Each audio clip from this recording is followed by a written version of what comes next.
What happened when one of the world's most iconic bridges got a bike lane? Bridges can be huge barriers to cycling. Because they tend to be pretty narrow and busy, they can be super intimidating or even downright dangerous if you're on a bike. So if you need to cross a bridge regularly to get to work or go to the grocery store, you're probably not going to ride your bike. When I visited London a few years ago, crossing a bridge beside a double-decker bus was the most terrifying part of my entire trip.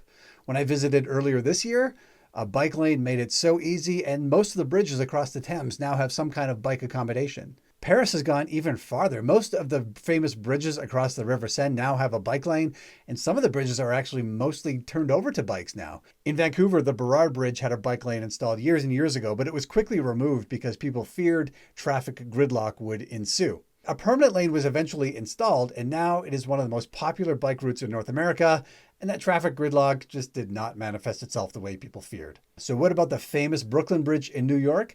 Well, for years, cyclists and pedestrians had to squeeze onto this shared multi-use pathroom, and it was terrible. Finally, a bike lane was installed in 2021, and even though it's pretty narrow, bike traffic went up by 90% in the first year. 3 years later, it's still growing in popularity, and in September 2024, a record 30,000 people crossed the East Village bridges in New York on bikes. So when it comes to cycling, bridges are clearly important.